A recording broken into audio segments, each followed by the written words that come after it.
Welcome to future times. आप सभी का फ्यूचर टाइम्स की एप्लीकेशन पे बहुत बहुत स्वागत है। मैं उम्मीद करती हूँ कि आप मेरे जैसे तो बिल्कुल नहीं होंगे, आप स्वस्थ होंगे और बहुत अच्छे से अपनी पढ़ाई कर रहे होंगे, क्योंकि मेरी जो हालत करती हूँ कि आप मेरे जैसे तो बिल्कुल नहीं होंगे, आप स्वस्थ होंगे और बहुत अच्छे से अपनी पढ़ाई कर रहे होंगे, क्योंकि मेरी जो हालत है ना वो पिछले 3 दिन से बहुत तबियत से ऊपर तो कोई माल और अपना तबियत ध्यान रखिए, क्योंकि चलो सुनो, हम ब्रेन पढ़े थे, ब्रेन के 18 क्वेश्चन कर चुके थे। अब क्वेश्चन नंबर 19 है, इसको देख लीजिए क्या क्या है, क्या कह रहा है। Which of the following is the correct order of meninges from the inner side. Meninges क्या होती है? हमारे ब्रेन के चारों तरफ जो मेम्ब्रेन लगी हुई होती है उसे मेनिंजेस कहते हैं। मेनिंजेस 3 लेयर की बनी हुई होती है। तो ये पूछ रहा है कौन सा ऑर्डर सही है अंदर से लेकर बाहर तक। मतलब कहना चाह रहा है कि मेनिंजेस की सबसे अंदर वाली लेयर कौन सी, तो अंदर से बाहर। देखो आपने गलत कर दिया है, क्या नाम है आपका? अमिता राजपूत। आपका क्वेश्चन का आंसर गलत हो गया। वो कह रहा है फ्रॉम इनर साइड, अंदर से। तो अंदर में सबसे पहले कौन सी होती है?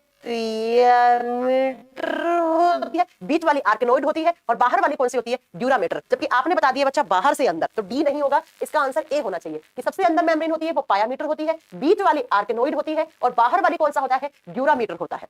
तो इस स्कल्प से लगी हुई ये जो आपकी क्रैनियम है ना, ये क्रैनियम कपाल, इसके जस्ट नीचे कौन सी है? ड्यूरामीटर। फिर बीच में कौन सी होगी? आर्केनोइड। और एकदम ब्रेन के ऊपर लगी हुई कौन सी है? पायामीटर। तो अंदर से बाहर पूछा तो इस क्वेश्चन का आंसर ए होगा बच्चा, डी नहीं होगा। ठीक है, तो ये आपका आंसर का ये हो गया। हालांकि हम ये कर चुके थे, पहले पढ़ चुके थे।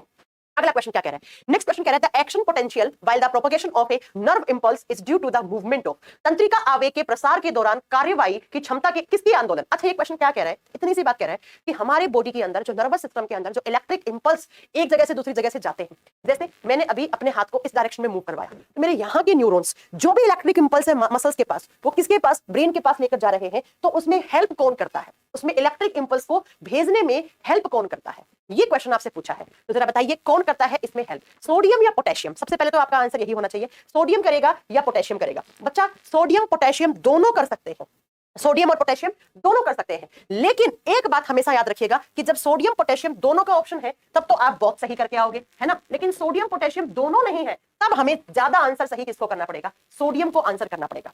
ठीक है, और सोडियम कहां का? तो आप बताओगे सेल के बाहर से अंदर। बाहर से अंदर तक आने में जो सोडियम होता है, बाहर से देखो extracellular to intracellular, बाहर से जब सोडियम अंदर आता है अपनी सेल के अंदर, तो वो क्या करता है? इलेक्ट्रिक इंपल्स को ट्रांसफर करने का काम करता है।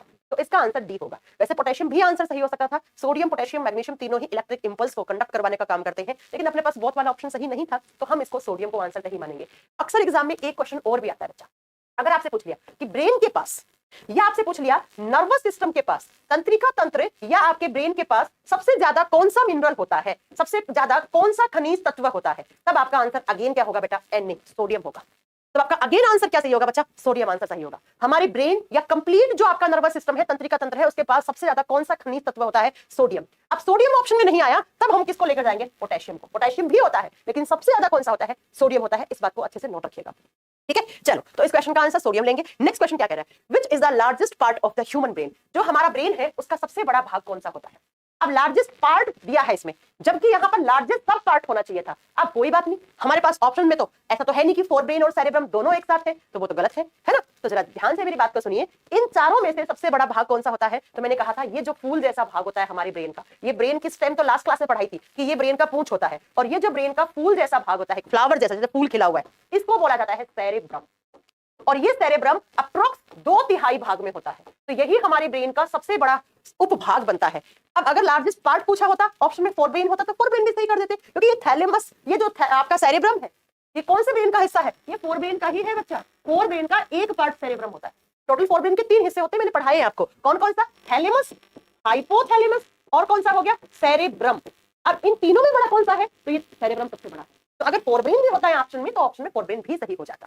ठीक है, तो ये याद रखिएगा कि सेरेब्रम हमारे ब्रेन का अप्रोक्स 2/3 भाग होता है, फूल जैसा। और इसका काम क्या होता है? आपको जब भी आप कोई चीज को इमेजिन करते हैं, उसे इमेजिनेशन पावर इसके पास होती है, याददाश्त का बनना, याददाश्त का स्टोर होना, आपकी विल पावर, आपकी विजडम पावर, आपकी इंटेलिजेंस, क्रिएटिविटी, इन सबका सेंटर यही होता है। एक लाइन में बोलूं तो फिलहाल आपके दिमाग में अगर आपके काम का कोई दिमाग है तो वो यही है, क्योंकि यहीं पे याददाश्त बनती है, यहीं पर आप जितने भी फॉर्मूले याद करते हो, जितने भी आप थ्योरी वाला पार्ट याद करते हो, तो वो सब यहीं पे जाकर स्टोर हो रहा है, वो सब यहीं पे जाकर स्टोर हो रहा है। तो याद रखिएगा बेटा, है ना। ठीक है, तो फोर ब्रेन का जो सेरेब्रम है वो 2/3 भाग में होता है, यही सबसे बड़ा भाग। इसी को हम इंटेलिजेंट माइंड भी बोलते हैं, क्योंकि यही आपको आपकी इंटेलिजेंस, विजडम पावर, सबका सेंटर यही है। ठीक है, चल अगला चलते हैं नेक्स्ट क्वेश्चन पर। तो इसका आंसर सेरेब्रम हो जाएगा बच्चा। अगला क्या कह रहा है? The part of brain which controls emotional reactions in our body. जो भी आपके इमोशनल बिहेवियर होता है, मैंने पढ़ाया था आपको लास्ट क्लास में कि इमोशनल बिहेवियर का सेंटर कौन होता है? फीलिंग्स, गुस्सा आना, है ना, प्यार वाली फीलिंग्स, या किसी के प्रति कोई इमोशंस है, स्माइल का मूड है, मूड कैसा है, आपकी हैबिट कैसी है, आपकी हॉबीज क्या है, इन सबका सेंटर क्या होता है? इन सबका सेंटर एक ही होता है, वो कौन सा है? हाइपोथैलेमस। हाइपोथैलेमस भी अगर आपको प्यास लगी है तो यही महसूस करवाता है, प्यास का लगना, भूख का लगना, हंगर, अगर आपको भूख लगी है तो यही फील करवाता है। नेक्स्ट बच्चा, एक बात और याद रखना हाइपोथैलेमस के बारे में, अगर आपके शरीर में कहीं पर भी इंटरनल पेन हो रहा है, इंटरनल पेन का मतलब क्या है बच्चा? आंतरिक तरीके से दर्द। आप बोलते हैं ना कि मेरे शरीर में दर्द, मेरे कमर में दर्द हो रहा है, मेरे माथे में दर्द हो रहा है, मेरी किसी मांसपेशी में दर्द हो रहा है, आज तो मेरे सिर में दर्द हो रहा है, पेट में दर्द हो रहा है, हमारे बॉडी के किसी भी इंटरनल पार्ट में दर्द हो रहा है, तो वो भी फील कौन करवाता है? वो भी हाइपोथैलेमस करवाता है। अब बाहरी दर्द हाइपोथैलेमस फील नहीं करवाता है। आपको किसी ने चांटा मारा तो ये तो आउटर पेन है ना, इसे फील ये करवाता है बेटा थैलेमस। किसी ने आपको सुई चुभ हुई, किसी ने आपको कांटा लगा दिया, किसी ने आपको चांटा मारा, आपका हाथ गर्म तवे से लग गया तो गर्म लग रहा है, तो ये जो बाहरी दर्द होते हैं ना बच्चा, एक्सटर्नल पेन होते हैं, इनको महसूस करवाता है थैलेमस। दोनों एक जैसे नाम है, थैलेमस, हाइपोथैलेमस।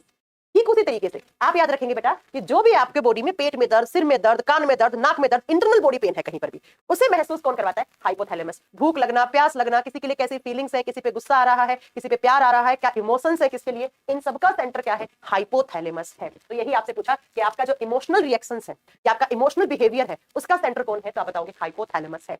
और हाइपोथैलेमस कौन से ब्रेन का हिस्सा होता है बच्चा? फोर ब्रेन का हिस्सा होता है, अग्र मस्तिष्क का हिस्सा है हाइपोथैलेमस। कुछ अगर मैं बात करूं तो कुछ इस वाले हिस्से में हाइपोथैलेमस होता है यहाँ पे, ठीक है।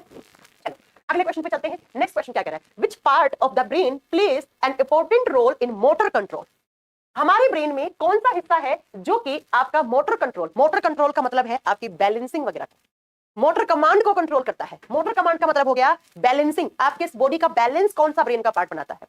या जब भी आप किसी से कोई बात करते हैं तो आपकी स्पीकिंग पावर को मोटर सेंस देने वाला कौन सा ब्रेन का हिस्सा है?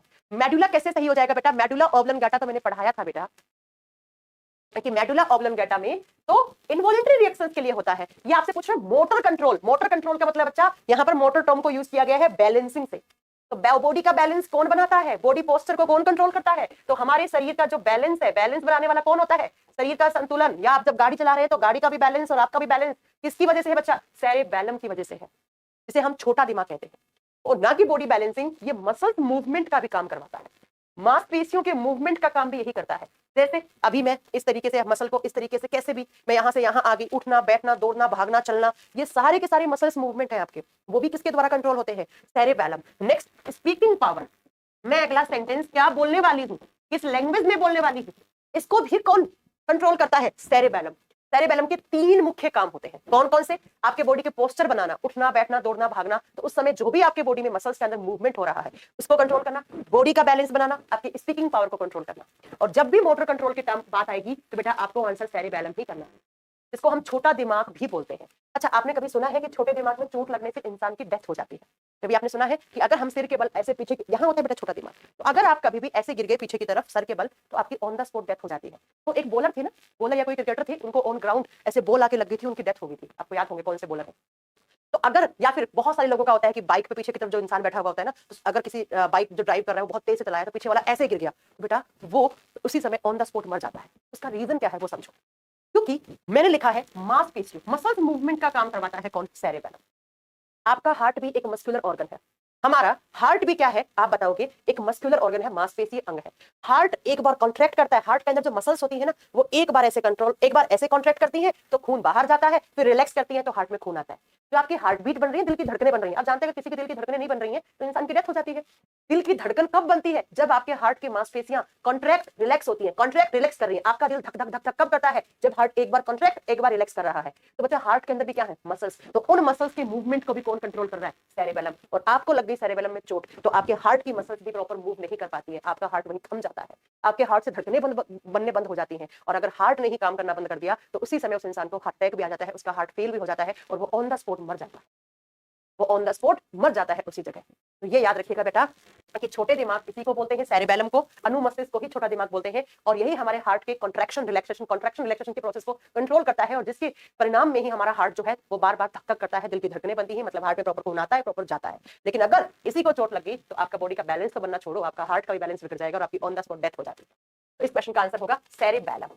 अगला क्वेश्चन क्या कह रहा है? Question number 24, which part of brain is also known as little brain? थोड़ी देर पहले पढ़ा, किस दिमाग को छोटा दिमाग के रूप में जाना जाता है? तो छोटा दिमाग कौन सा होगा? सेरेबैलम। सेरेबैलम को हम क्या बोलेंगे? छोटा दिमाग। सेरेब्रम तो बच्चा, इसे तो इंटेलिजेंट माइंड बोलते हैं, ये तो आपको बुद्धि देता है, ये तो इंटेलिजेंस प्रोवाइड करता है आपको। थैलेमस, क्या काम होता है थैलेमस का? सुनिए, ध्यान से सुनिएगा इस चीज को। थैलेमस का काम होता है स्किन से आने वाले सेंसेस, जितने भी स्किन के थ्रू जो भी आपको सेंस आता है, जैसे अभी मुझे ठंड लग रही है, बाहर का टेम्परेचर क्या हो गया? कम। कम होने से मेरी स्किन के थ्रू जो आप, मेरी स्किन जो इसे सेंस कर रही है, तो मुझे सर्दी का एहसास हो रहा है, गर्मी का एहसास। तो सर्दी का लगना, गर्मी का लगना किसकी वजह से? थैलेमस की वजह से आपको फील होता है। नेक्स्ट, नोज को भी कंट्रोल करता है। नाक का काम क्या होता है? स्मेल की पहचान करना।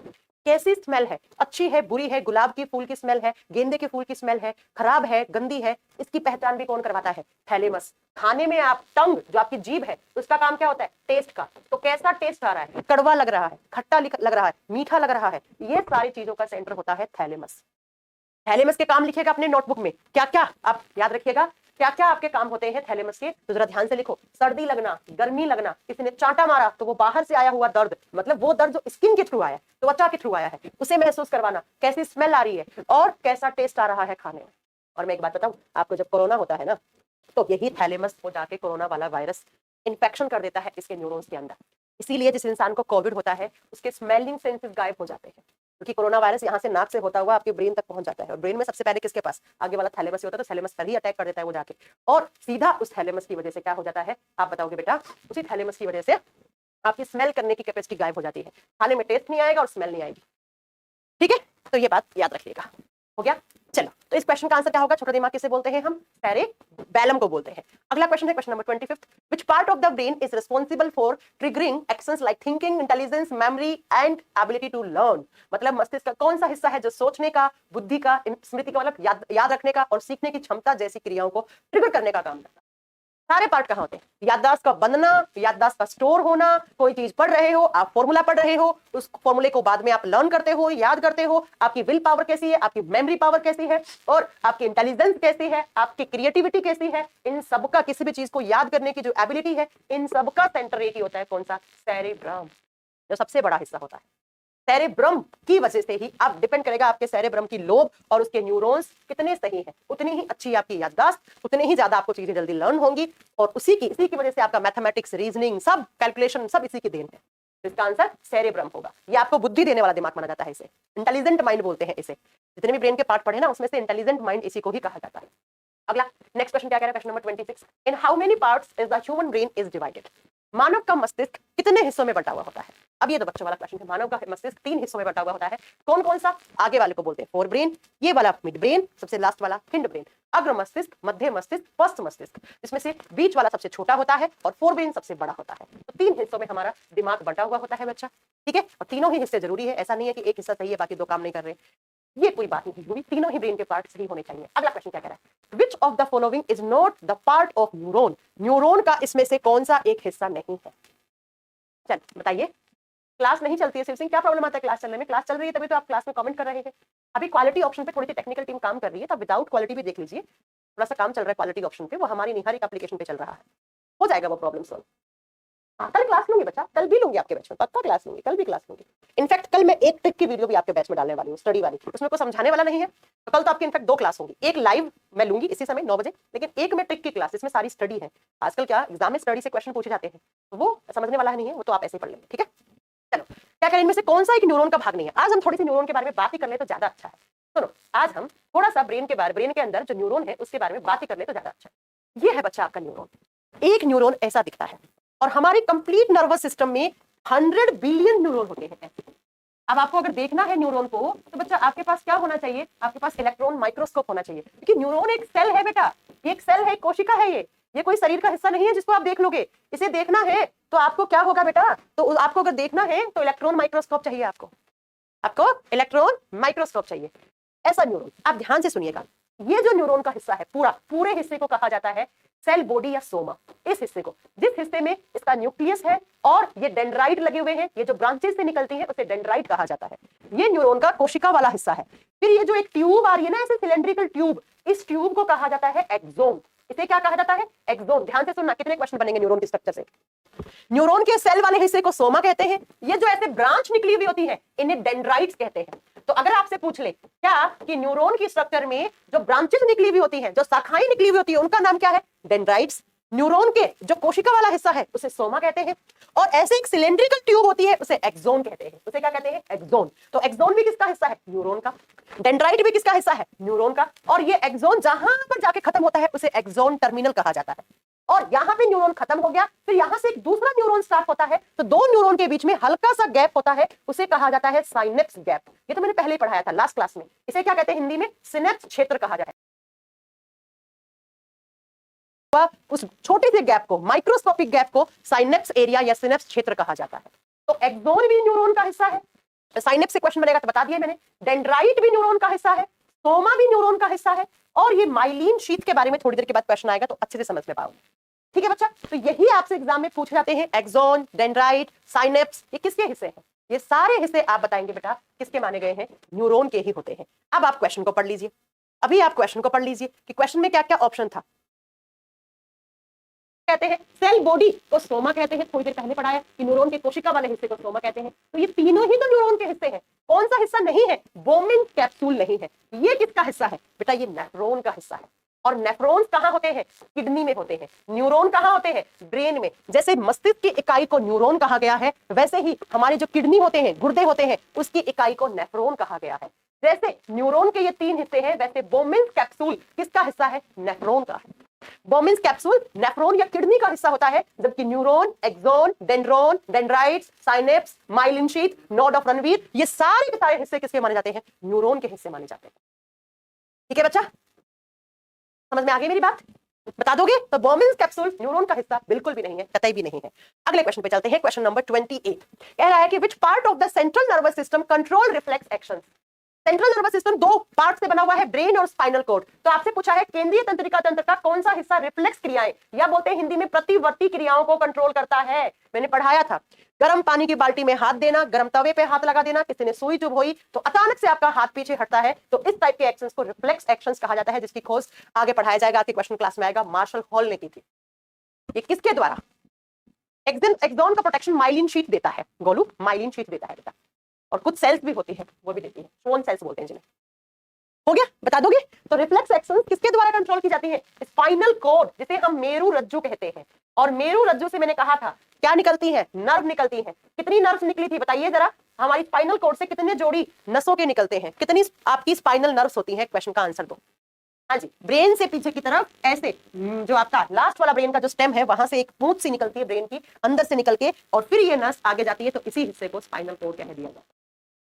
इसी हिस्से को टोटल 43 होती है। मैंने पूछा स्पाइनल नर्व्स कितनी होती है, तो स्पाइनल नर्व्स है इसके पास, इसीलिए इसे हम सेंट्रल नर्वस सिस्टम का हिस्सा इसको नहीं मानकर स्पाइनल कोड के अंदर जो नर्व्स है उन्हें पेरिफेरल नर्वस सिस्टम का और स्पाइनल कोड को सेंट्रल नर्वस सिस्टम का हिस्सा मानते हैं, जो मैं ऑलरेडी आपको पिछली क्लासेस में पढ़ा चुकी हूँ।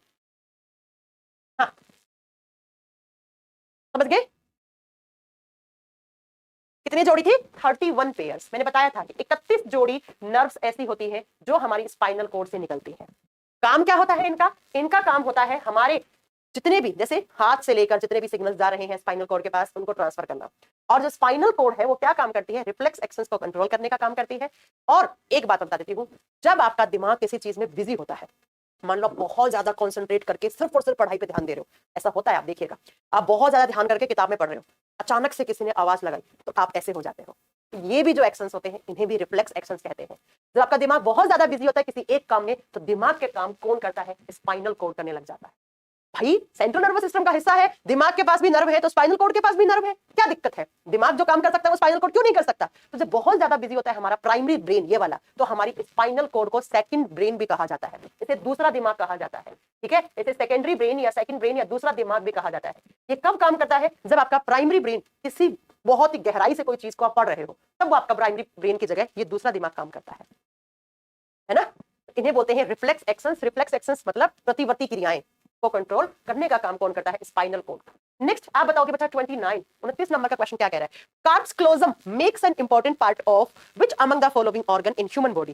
कार्प्स क्लोजम किसका पार्ट है? मैं आपको बता देती हूँ, ये क्वेश्चन थोड़ा सा नया है, दिमाग का ही है। कैसे? सुनो, हमारा ब्रेन दो गोलार्ध में बटा हुआ है, दो हेमिस्फीयर में। देखो बीच से देखना, ये हमारा ब्रेन दो हेमिस्फीयर में बटा हुआ है इस तरीके से। ये देखो, ये मेरा कौन सा हैंड है? लेफ्ट हैंड, तो लेफ्ट हेमिस्फीयर। ये कौन सा है? राइट हैंड, तो राइट हेमिस्फीयर।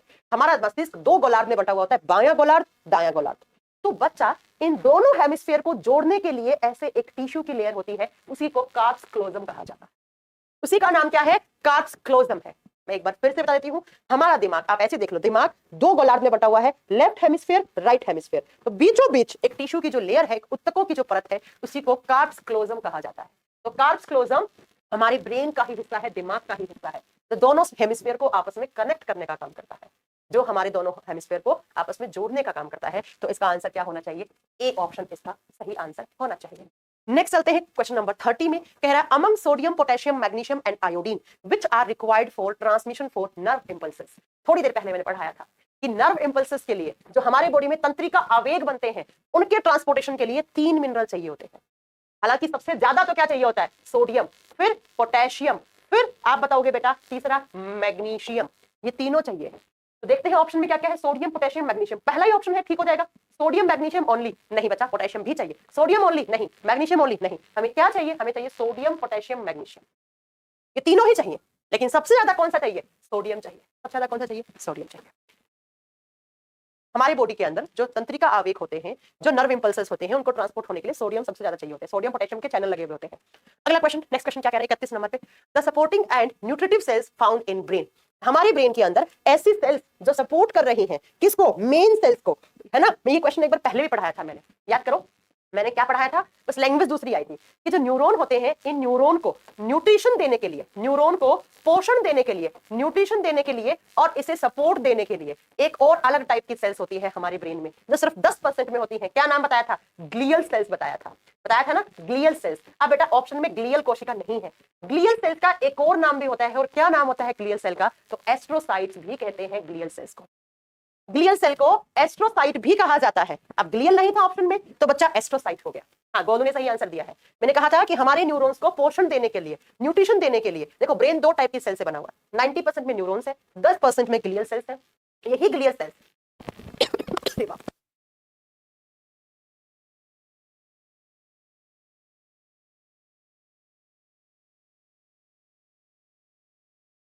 हाँ जी, तो क्या कह रहा है कि हमारी ब्रेन के अंदर दो टाइप की सेल्स होती है। 90% में न्यूरॉन सेल्स होती हैं और 10% में ग्लियल सेल्स होती हैं। ग्लियल सेल्स का ही दूसरा नाम क्या होता है? एस्ट्रोसाइट भी होता है। और ये क्या करती हैं? जो मेन सेल्स होती है, मेन सेल्स कौन सी है? न्यूरॉन, उनको सपोर्ट भी देती हैं और साथ में से न्यूट्रिशन भी देती है। अगले क्वेश्चन का इसका आंसर बी होगा। नेक्स्ट क्वेश्चन क्या कह रहा है? The cerebellum is located between the cerebrum and the brain stem in the back of the head. It helps in. कह रहा है कि जो सेरेब्लम है, सेरेबेलम कैसे होता है बताऊं? सेरेबेलम कैसे लगा हुआ होता है? ये हमारे ब्रेन का स्टेम, मैंने पढ़ाया था कि ब्रेन के जो पूंछ होती है वो 3 ब्रेन के पार्ट से बनी हुई होती है। यहाँ पर ऐसे एक पीपल का जो पेड़ है ना, या आप पीपल के पेड़ का पत्ता देख लो, या क्या होता है ना, पान का पत्ता, उसके जैसा ये छोटा दिमाग है आपका। ये छोटा दिमाग है जिसे हम बोलते हैं सेरेबेलम। तो यही क्वेश्चन पूछ रहा है कि सेरेबेलम का फंक्शन क्या है? सेरेबेलम का फंक्शन क्या है, ये पूछा है आपसे। मैं मुझे गुस्सा आ रहा है, रोहित कुमार कह रहे हैं। क्यों आ रहा है गुस्सा? क्यों गुस्सा आ रहा है रोहित कुमार? आप लाइव क्लास ही तो कर रहे हैं आप। बेटा 2 दिन से मेरी क्लास हो ही नहीं रही थी, आप कहां से लाइव क्लास कर लेते? 2 दिन से मेरी क्लास हो ही नहीं रही थी।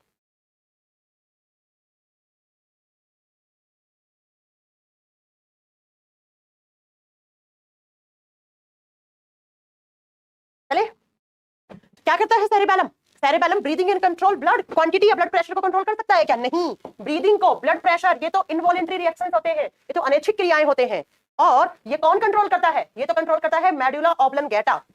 और बैलेंसिंग एंड कोऑर्डिनेशन, बिल्कुल सही बात है कि जो हमारे बॉडी का बैलेंसिंग और कोऑर्डिनेट करने की जो कैपेसिटी होती है, उसे कौन कंट्रोल करता है? सेरेबेलम। सेरेबेलम। तो इसका आंसर बी होगा। चलो, मैं मुझे समझ में आ रहा है। सुरेंद्र, अच्छा नहीं आ रहा है, क्या हो गया? पीपी सर को अभी बेटा थोड़ा कोविड हो रखा है, तो मुझे लगता है कल या परसों तक तो आ जाने चाहिए। सर को हमने एक सेपरेट स्टूडियो दे दिया है, वहां से वो पढ़ाएंगे। परसों से सर अपनी क्लासेस मंडे से कंटिन्यू कर लेंगे। चलिए, तो इसका आंसर बी होगा, बैलेंसिंग एंड कोऑर्डिनेशन का काम करता है। नेक्स्ट है which part of the central nervous system controls reflex actions. थोड़ी देर पहले ही पढ़ाया था कि हमारे ब्रेन का कौन सा पार्ट, स्पाइनल कॉर्ड है, जो हिंदी में रीढ़ की हड्डी गलत लिखा हुआ है, वो मेरुरज्जु है, वो वापस रिपीट हो गया क्वेश्चन। नेक्स्ट है the main thinking part of the brain. Brain का मुख्य थिंकिंग वाला पार्ट, जहां से आप किसी भी चीज के बारे में सोच रहे हैं, जैसे भी सोच रहे हैं एग्जाम कैसे क्वालिफाई करूंगा मैं, है ना, एग्जाम कैसे आपका क्वालिफाई करूंगा। तो जो सोचने की कैपेसिटी होती है वो हमारे किस ब्रेन के पास है? तो आप बताएंगे बेटा, वो होती है फोर ब्रेन के पास, सिर्फ और सिर्फ फोर ब्रेन। और फोर ब्रेन का भी कौन सा हिस्सा? सेरेब्रम। फोर ब्रेन का भी सेरेब्रम है, अग्र मस्तिष्क है, उसी के पास थिंकिंग वाली कैपेसिटी होती है। मिड ब्रेन के पास नहीं होती है बच्चा। मिड ब्रेन का काम होता है सुनने पर, देखने पे, आप कोई चीज देख रहे हो जो क्या इमेज है इसकी पहचान करवाना, या किसी ने आवाज दी तो आपका इधर मुड़ना, जैसे इधर आवाज है इधर मुड़ना, इधर आवाज है इधर मुड़ना। तो सुनने की पहचान और देखने की, कोई चीज देख रहे हो उसकी पहचान करवाने का काम मिड ब्रेन का होता है बेटा। जो फोर ब्रेन का सेरेब्रम होता है उसका काम होता है थिंकिंग पार्ट का। ठीक है, चलो अगला क्वेश्चन है, नेक्स्ट क्वेश्चन, क्वेश्चन नंबर 35। क्या कह रहा है कि the part of the brain responsible for maintain balance like walking in straight line और राइडिंग और बाइसाइकिल इज कॉल्ड। कह रहा है कि आप साइकिल पे जब बैठ रहे हो तो आपके बॉडी का बैलेंस, या आप कहीं पर भी चल रहे हो, घूम रहे हो, फिर रहे हो, तो आपके बॉडी का, क्वेश्चन की लैंग्वेज अलग है, बाकी क्वेश्चन का आंसर तो सेम ही होगा ना। चाहे आप बाइसाइकिल पे बैठे हो, चाहे आप गाड़ी में बैठे हो, चाहे आप स्कूटर चला रहे हो, कुछ भी चला रहे हो, बॉडी का बैलेंस बनाने का काम एक ही ब्रेन के पार्ट का होता है, और वो कौन सा होता है? सेरेबैलम। सेरेबैलम का ही काम है आपके बॉडी की बैलेंसिंग को कंट्रोल करने का, बैलेंसिंग को कंट्रोल करने का सेरेबैलम का ही काम है। चलो बस बच्चों, आज की क्लास में यहीं पर खत्म करूंगी, क्योंकि अभी मुझे बहुत ज्यादा प्रॉब्लम है, बहुत वीकनेस आ गई है शरीर में, बुखार बुखार से इंसान जब रिकवर होता है ना